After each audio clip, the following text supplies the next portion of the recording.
Good afternoon, everyone, and welcome to Live at 4 on this election day. Do you ever go out and play?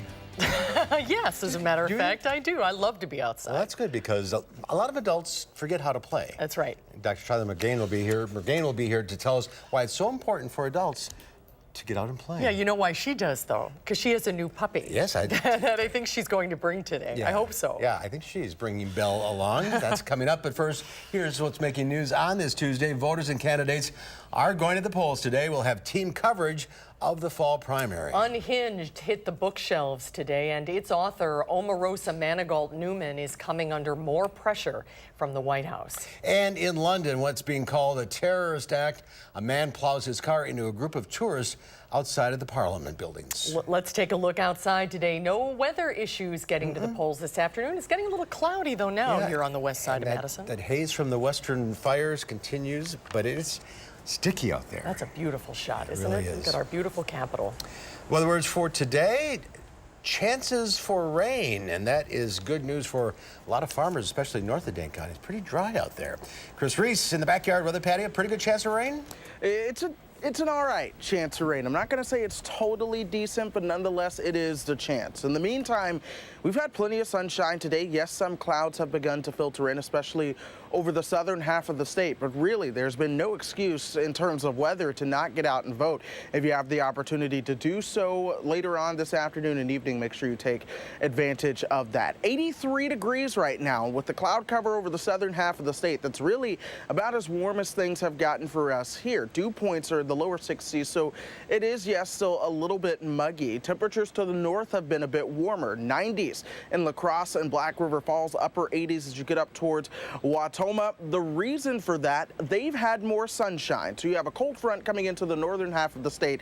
That's sparking off some cloud cover right now. An additional batch of cloud cover coming at us from Iowa, but in between that, they have seen much more sunshine, and that allowed their temperatures to get much warmer this afternoon. But we are tracking some showers and thunderstorms entering the North Woods as of now, which is a sign of things to come. Yes, there are some rain chances. How intense we see those rain chances, of course, we'll talk about coming up a little bit later in the show. Here's a live look at the Beltline at Park Street right now. The traffic is getting started and it is moving, but we are beginning to see those slowdowns showing on up on the Beltline and downtown. There's even one slowdown that was showing up on Dane County near the interstate. That has since cleared. That was out by Stoughton with the lane closure there, but that lane has since reopened. But I'll have the full forecast and traffic coming up a bit later in the show, guys.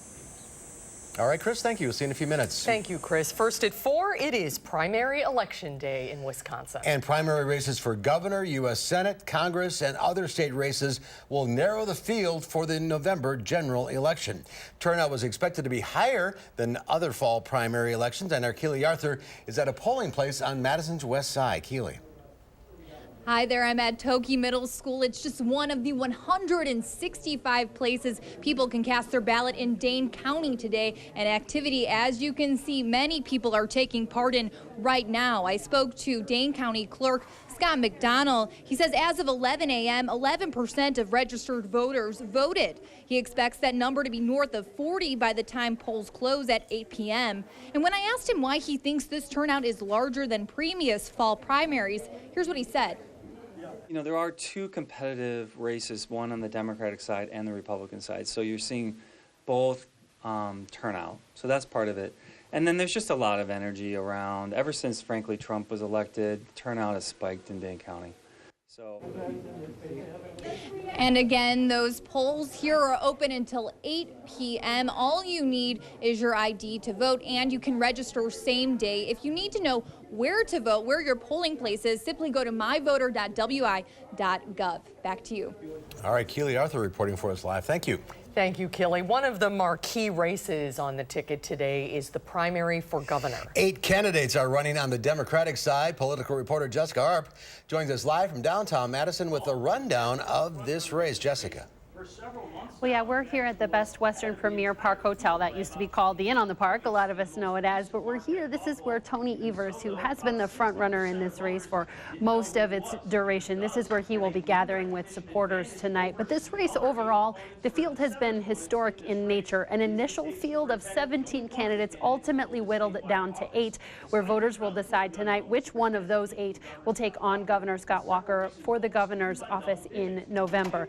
Here's who those candidates are. Wisconsin State Superintendent Tony Evers, Milwaukee Attorney Matt Flynn, former Executive Director of the Wisconsin Democracy Campaign Mike McCabe, Wisconsin Firefighters Association President Malin Mitchell, Attorney Josh Pade, former State Representative and business owner Kelda Roys, Madison Mayor Paul Soglin, and State Senator Kathleen Vinehout. A number of those candidates voting this morning and afternoon in Madison. Malin Mitchell casting his vote in Fitchburg with his daughter, who was voting for the first time.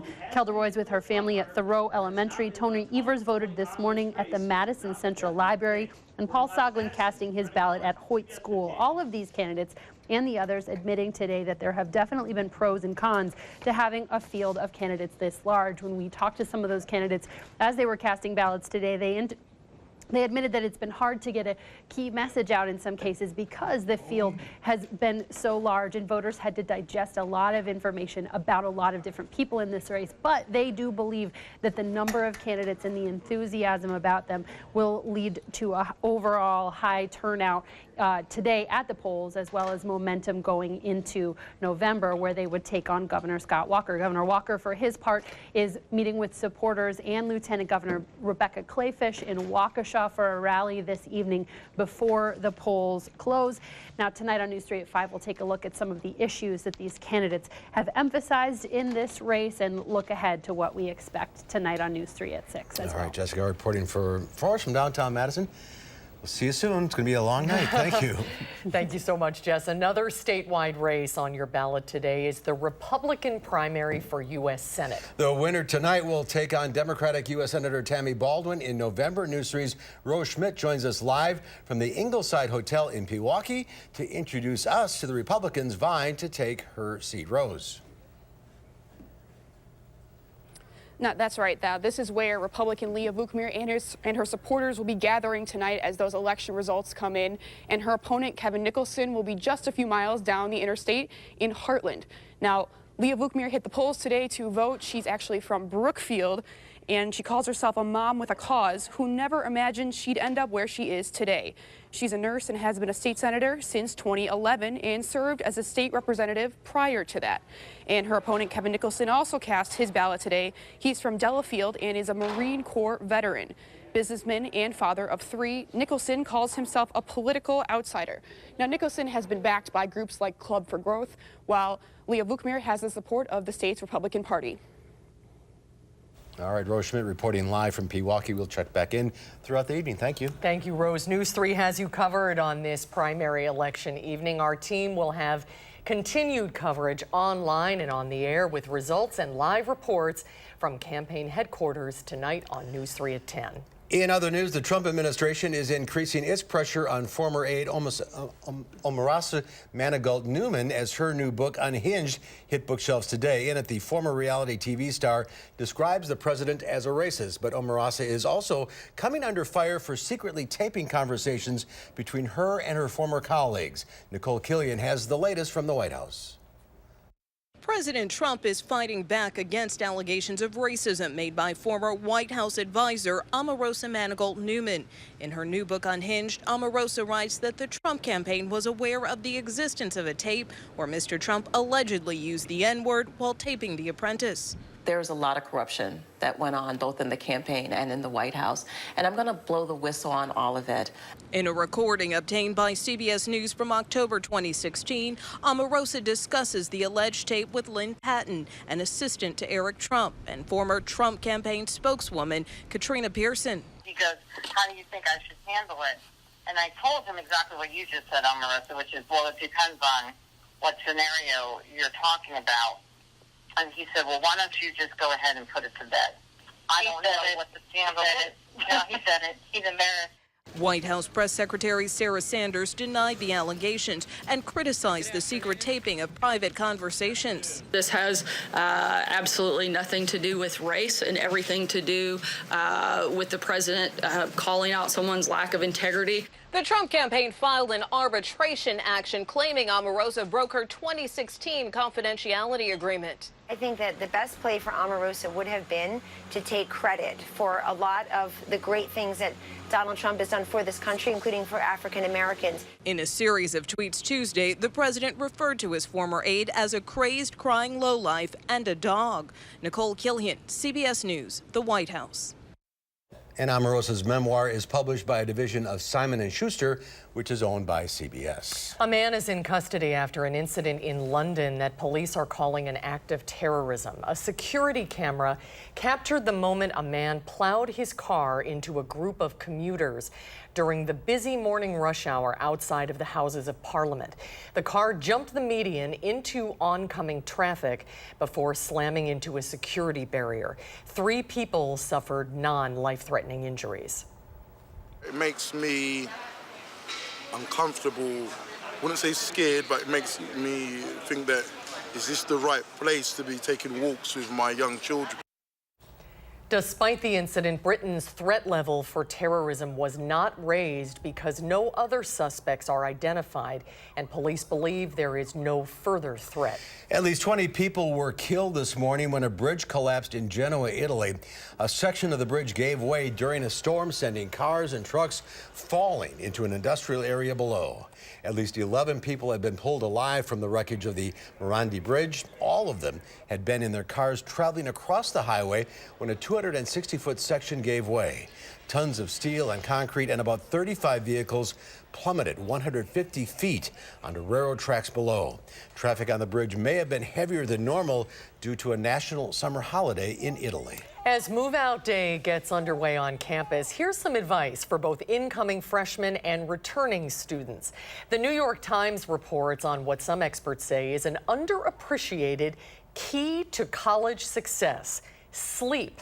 Researchers at the University of St. Thomas in Minnesota found for each additional day of sleep disturbance a student experiences in a week, the likelihood of dropping a course increases by 10%. It also caused their grade point average to decrease by 0.02. So that was my problem. Yeah, that's my son's problem, I fear. Lack of Yes. sleep. You got a big move in tomorrow. Tomorrow. Can't believe it. The summer's over. Here we go. Good Sophomore year. Good luck. Stop the world. I want to get off. Well, carrots are delicious and they're versatile. That's true, but are they good for you? Coming up, we'll dig a little deeper to find out the truth about the nutritional value of this root vegetable. That's when Live at 4 continues.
Welcome back. Exact Sciences is breaking ground on their new headquarters in Research Park. The company works to create products that combat cancer through early detection. The headquarters will bring departments that are currently in separate facilities under one roof in Madison. Exact Sciences says cooperation from University Research Park and the city of Madison, among others, has helped the company grow. Construction is already underway and expected to be complete by 2020. Stocks bounced back on Wall Street after traders shake off their Turkish tantrum. The Dow Industrials gained 112 points, ending the day at 25,299. The NASDAQ Composite Index gained 51. The S&P 500 tacked on 18. Well, crunchy and sweet carrots are a popular snack for kids and adults. But meal plans like the South Beach diet and the keto diet are making some dieters wonder if the sugar content in carrots is too high. Leah Linscheid shows how Consumer Reports gets to the root of the question. Get it? Well done. Are carrots good for you? We all know we should eat our veggies, but when it comes to carrots, lots of people are wondering if they're actually good for you. Well, let's peel back the layers and see what's inside. For one thing, Jack Algieri of Stone Barns Center for Food and Agriculture says they're packed with nutrition from bottom to top. Lots of beta-carotene, vitamin A, vitamin B, and vitamin C, and are all very good for you. Not to mention fiber, about 15% of your daily need in 1 cup of raw carrots. Fiber is just obviously something that we want a lot of in our diets, and carrots are great. And sure, they have more sugar than, say, broccoli, but it's not one you should be worried about since it's a naturally occurring sugar. That's an important distinction to make. It's not going to have the same effect as drinking a can of soda, for instance. There are lots of health benefits as well. Vegetables like carrots have been shown to reduce cholesterol and may help lower blood pressure and even prevent stroke. Vitamin A and beta-carotene are also great for healthy eyes, protecting the cornea and reducing the risk of infection. But don't expect this superfood to have superpowers. It's not going to correct nearsightedness or make it so that you can see in the dark or something like that. Another reason this root veggie is the whole package, you can eat the whole carrot, including the greens. They're not great to eat as a salad fresh, but they can be cooked down and made into great dips. This is just some shredded Parmesan. James O'Donnell, a food educator at Stone Barns, suggests making them into a simple pesto. So crunch away. Carrots get the green light on being good for you. For WISC News 3, this is Leah Linscheid. All that way to find that out? Yeah, everything in moderation, right? That's exactly. Well, the beta-carotene has been known to make your skin a healthy glow. Too much of it can actually turn you a little orange. I like to juice carrots. Really? So, yeah, so that's probably... Pass me a carrot. Yeah, you eat them every day, I don't do. you? I have a bag of You always carrots. have them on your desk. A bag of carrots every day. Good for you. They're good for you. Yeah, good for them. Don't believe the hype. Don't believe the hype. Well, as busy adults, you can't eat carrots and talk. Okay, as busy adults, many people forgot how to play, and that is not a good thing. Coming up, Dr. Shyla Mergain will tell us why it's so important for adults to go out and play. That's coming up after Chris's first alert forecast.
We'll take a look at this. So a bear walks into a liquor store. Now, it's not a joke. It really happened at a business in Bristol, Connecticut. Cameras were rolling when the surprise guest showed up at Crazy Bruce's Discount Liquors. Employees quickly locked the bear out. Moments later, a customer walks in, seemingly oblivious to the wild animal in the store's entryway. Eventually, the bear left without buying any spirits. There's a bear in the entryway. That bear had a tough day. Yeah, it was. All right, and you didn't get a drink to relax afterwards. Well, it's Tuesday, August 14th. It's National Wiffle Ball Day. Remember playing with the wiffle balls? Sure. First balls hit the market in 1953. All right. On top of that, it's also National Financial Awareness Day. Yeah,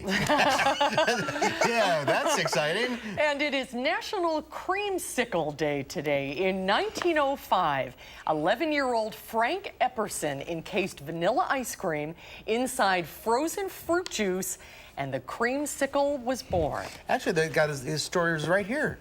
It started in 1905. Oh, that's great. There's the history. Ready for your first trivia contest. I love that combination. Oh, Orange and vanilla. Yeah, this is great. You want one? Sure. I'm all good. I'm good. You want a carrot? Maybe. We'll talk about it. It's a good day for it. I was going to say, it's been good weather for creamsicles lately just because of how warm things have been. It's going to stay warm, but we do have a rain chance coming into... I dropped the carrot. We do have a rain chance coming into the picture. I'll have your forecast after the break.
Happy Tuesday afternoon to all of you. Primary election day. The weather today has actually been one on a good note. We've been cooler than expected thanks to some of that cloud cover. Temperatures have only topped out right around 83 degrees. Still, though, that's above average for where we should be for this time of the year. Temperatures still in the 80s now. High temperatures at 90 in La Crosse, same from Eau Claire. Minneapolis made it to 91. Superior, though, at 79, and Brainerd at 76 for those highs today. Hold that thought. Let's go ahead and zoom in on closer to home. Again, 83 here in Madison. Black River Falls made it up to 92. Wautoma made it to 89. They're still at 89 right now. A lot of those warmer temperatures to the north at the moment, and that's because they got a little bit more in the way of some sunshine today. We had scattered clouds across the southern half of the state, which helped to keep our temperatures a bit cooler, and then a cold front coming in across the north, but between that, lots of sunshine, and that really allowed those temperatures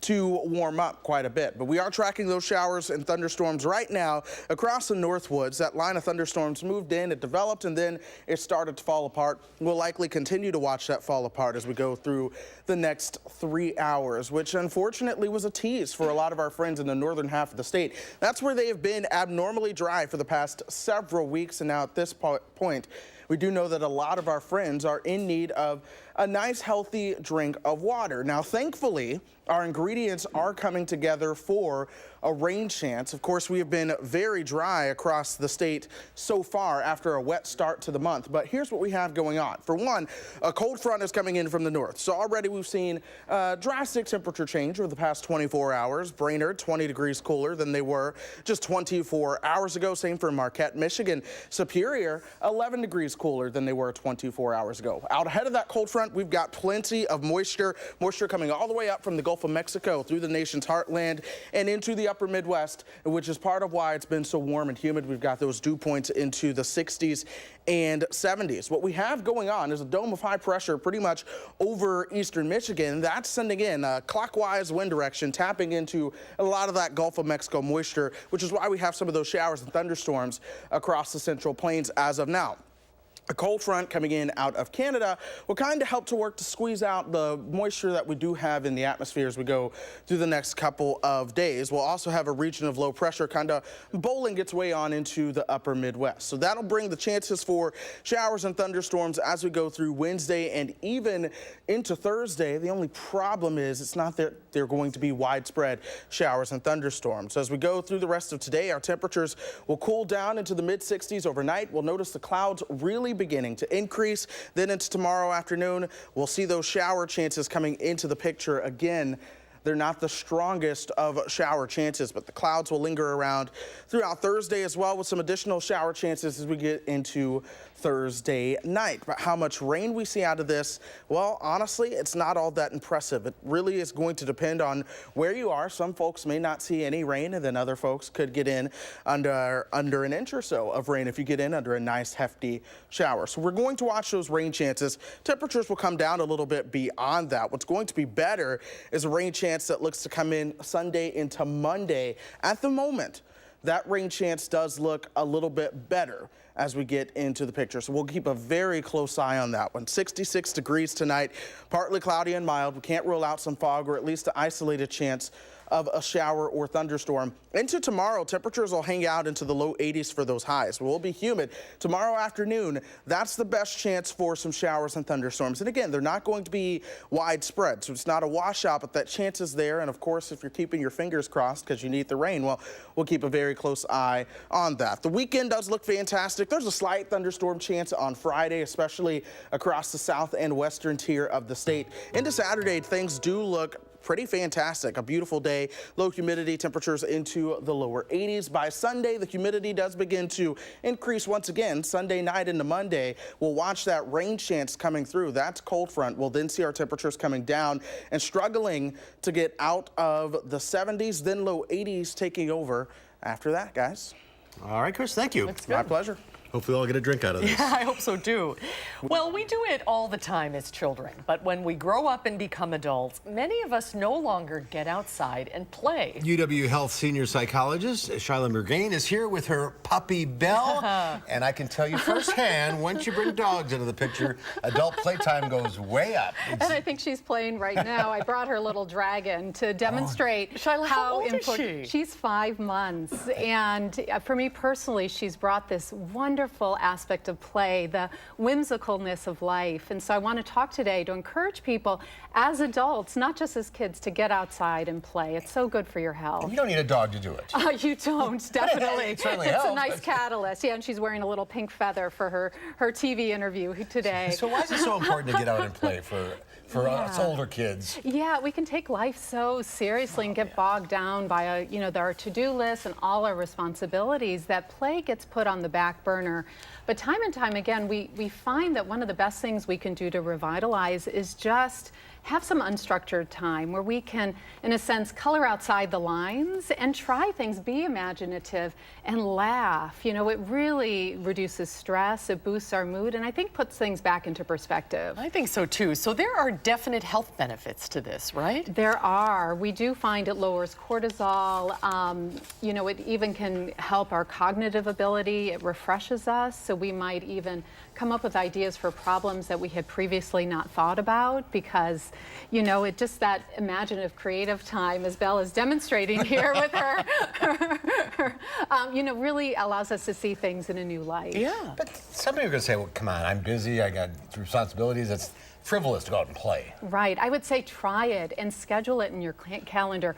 One hour a week and do something maybe you hadn't done since a child. I remember in grad school, I brought out finger paint and did finger painting with a friend and just laughed, or do some silly improv games or play board games with your family. You know, just something that allows you to step outside your normal routine and laugh. Especially in the wintertime too. You know, when you think you can't make it through the winter, sometimes if you just get outside and embrace it a little bit, it's a lot easier. Exactly. Yeah, get outside and do some of our winter festivals and, you know, something fun with that. So, yeah. Just a walk in the park? Yep, and maybe tell some good jokes, you know. Laughing is so important, isn't it? It is. They often say laughter is the shortest distance between two people, and it will turn a stranger very quickly into a friend. So, you know, it really bonds us, I think, when we can find that time to play together and laugh together. She's a pretty good icebreaker too, isn't she? She likes the feather. She's going after that. She does. It's a good way also to reconnect old friends maybe, or rekindle a relationship. Yeah, it can. And if you're finding you're having tension with somebody, maybe a child or a partner or a coworker, if you can find that time to do that little play during the lunch hour or on the weekend, it really builds intimacy in a way unlike anything else. She likes to play. She does. She's very well behaved for 5 months. She's a good girl. Exactly. Yeah, she's demonstrating. And you found yourself playing more, laughing more? Oh yeah, she has walking me. more? Yeah, walking more. We have a backpack from her and bike basket, and she's been swimming and things like that. So we've just been having so much fun together. So you have a free talk coming up. Tell us about that. I do at Dream Bank. It's coming up. The details there, September 6th, 6:15 to 7:30, and I'll be talking about a really important element of succeeding in any goal, which is getting and growing grit. That sense of, you know, sticking to it and digging your heels in and just continuing to work hard to achieve those long buried dreams that you want to accomplish this year. Sort of like Belle and that dinosaur. Exactly. Well, thank you. Great advice. Thank you for bringing her today. Thanks so much. Such a treat. Yeah, she's having a lot of fun here. I think she's ready to get outside and play. Yep. A little energy to burn off. Yep. Dr. Thanks for doing this. Thank you. Bye-bye. Well, still to come at 4, corns on your feet are not a good thing. But how about corn for your feet? The latest trend in footwear when Live at 4 continues.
This is a live look at downtown Madison from our Edgewater Skycam. Kind of a cloudy, hazy day out there, warm.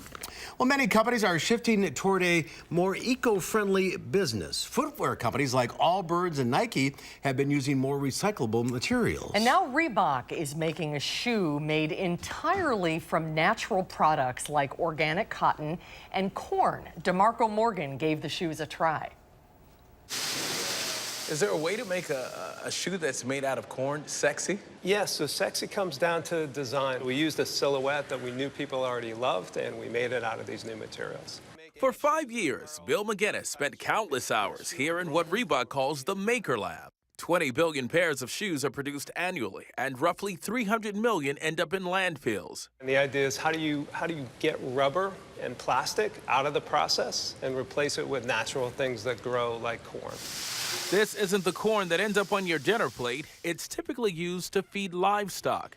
After it's harvested, the corn is milled and fermented into a bio-based product that is eventually molded into this. It looks like, feels like, and wears exactly like rubber, but it's based on corn. And it's durable. Yep, very durable. Is it biodegradable? It's not biodegradable yet. So this version is made from things that grow. So this is sustainable because of what we make it out of, which is cotton and corn.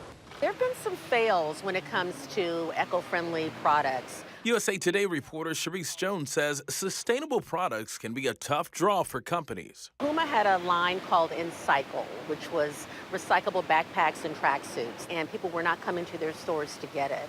So after a while, they finally had to discontinue the line. The idea is to have a long-term commitment. We know it's the right thing to do. It fundamentally makes sense to everybody in our company. You've heard the story, now the moment of truth. I am ready. Let's see. It feels good. Feels light.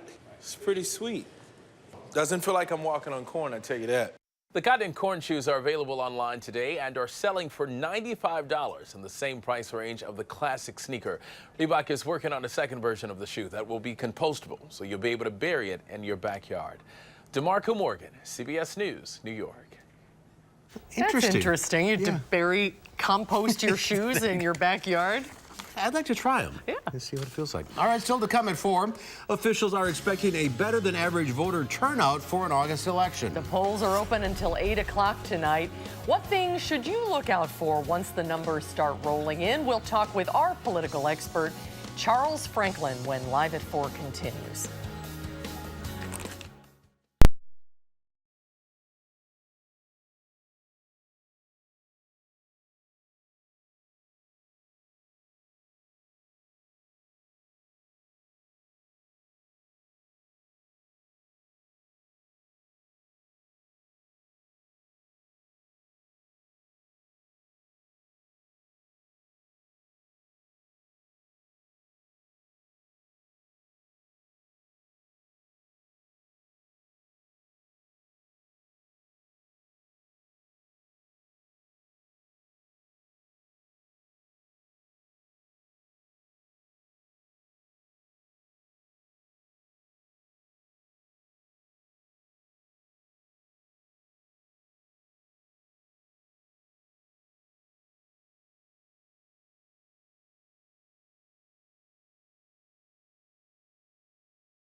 Good Tuesday afternoon. We are watching the evening rush hour beginning to progress. Here's a live look at the Beltline at Park Street. We've seen that traffic volume begin to increase. There have been some waves of slowdowns. There aren't any showing up at this camera spot at the very moment, but there have been at times. Per usual, the Beltline does have the most slowdowns at the moment between just about Verona Road and over towards John Nolan. Speeds are moving anywhere between about 19 and 25 miles per hour. Throughout downtown, we are seeing those brake lights beginning to show up on 151 through John Nolan over towards Regent Street as well. We are seeing more of those brake lights.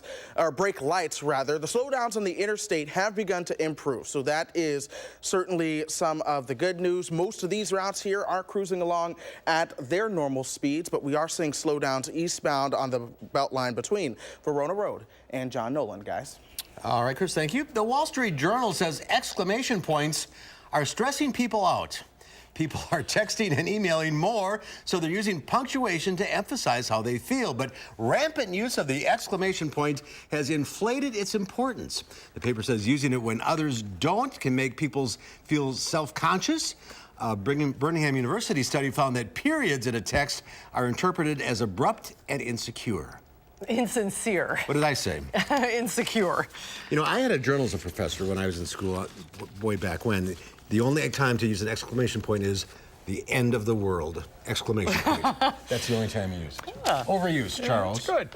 Some advice. Good advice. The November state election will have more clarity after today's primary election. We will have head-to-head matchups after voters make their selections today. And Charles Franklin, the director of the Marquette Law School poll, is back with us with what we should watch for tonight. Hi, Charles. Good to see you. Good to be here. Now, first things first, there's been a little bit of confusion. This is a partisan primary. It is. So you have to pick which party. And we find voters are sometimes confused about that you can only vote in the Democratic primary or the Republican primary or the Libertarian or Constitution, but you can't mix and match. And so people that go to the polls thinking they can vote Democratic for governor and Republican for Senate can't. You can't. You don't have to have an affiliation to that party, but you have to pick one or the other. That's exactly right. We're not a party registration state. So you can choose which primary to vote in, but you can't vote in more than one. Okay. And that's something that's a little confusing to folks. And this ballot is kind of confusing, too. I found the layout confusing. Yeah, you have to first fill in what party you're voting for here. This has to be filled in first. And these are the Republican selections, and then the Democrats start here. So you have to be very careful. Yeah. It'll be very interesting after the election to see how many ballots were declared invalid because of people voting in more than one primary. That would be an important report to see afterwards from the Elections Commission. All right, let's talk about turnout today. Yeah. How important is it? Well, I think turnout is something to watch because we're hearing a lot about how energized each party is. So does the turnout today show that? This is one of the few times in recent years that we've had hard-fought races in both parties. If you go back to the last time we had those hard-fought races, turnout was a little over 600,000 in each party's primaries. So if we see 650,000 turnout tonight in each party, that'd be okay, but it's not exceptional. If one or the other party, let alone both, go over 700,000, then that's beginning to look pretty energized. It was just barely or a little over 1 million for each party for the presidential primary in 2016.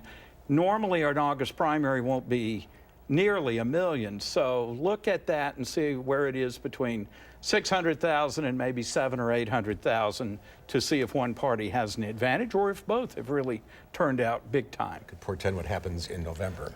Maybe. All right, we have 8 Democrats vying for governor. Is that good or bad? Well, I think the biggest question is the uncertainty that comes with it. All of the polling has shown a lot of people undecided, both my polls and others, with Tony Evers with a lead, but with a lot of votes spread among the other candidates and in the don't know category. So those folks are going to come and vote for somebody tonight. They're not going to vote for don't know. So the question is, how does it distribute among all those folks? If it distributes kind of evenly, that's probably good news for Evers. But if it all coalesced on one or two of the alternatives, we could end up with a tight race for governor. Has there been enough time since your last poll for some of the people who were lower in the poll to get some traction, do you think? Absolutely, because our last poll was more than a month ago. And at that point, so many 38% were undecided that there's plenty of time for that to have moved around. Turning to the Republican Senate primary, almost $10 million spent on this thing, one of the most expensive primaries ever. It's an enormous amount of money for a primary with two candidates who, again, according to our poll and other people's polls, are very close together. So it's kind of the opposite of the Democratic primary. Here you've got just two candidates, but they seem to be nose to nose. And those two candidates split the state in an interesting way, with Vukmir doing well in the southeast, Nicholson doing well in the north and west. That's a split we often see in Republican Party primaries. So the question is, where does the balance of the turnout, and is one of them able to run up the vote more in one region than the other? And no endorsement from the president? Not that I've seen on the Senate race. He did speak for Scott Walker today, but I think that race is pretty safe. And just watching some of the ads, it's like, which candidate is more Trumpy, if that's a word? It certainly should be from now on, if it's not already. You know, both of the Senate candidates have clung to Donald Trump, have gone out of their way to stress how much they support him. Some of the negative advertising from each campaign has tried to paint the other as not devout enough in their allegiance to Trump. So really, this is a case of both of them trying to show that they are very pro-Trump. All right, so this will not be an indicator either way. I think that's right. I think that's exactly right. It should be an interesting It's night. going to be an interesting evening. Setting up for an interesting November. And we can finally get going with general election. All right. And not all these candidates you got to keep track of. That's all right, right. Charles, thank you. Thank you, Charles. Great to see you. We'll be right back with the final check of your forecast.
Kind of a little cloudy, but no rain coming out of those clouds just yet. Not yet. We'll have a chance for rain tomorrow, but we're really going to notice those clouds beginning to thicken up overnight as well. Along with those temperatures dropping, we'll fall to about 66 degrees tonight. And there's a chance of a thunderstorm overnight, but the real rain chance is going to come in tomorrow. Even still, it's not the greatest rain chance. For the most part, a lot of us are going to be fairly cloudy as we go through your Wednesday.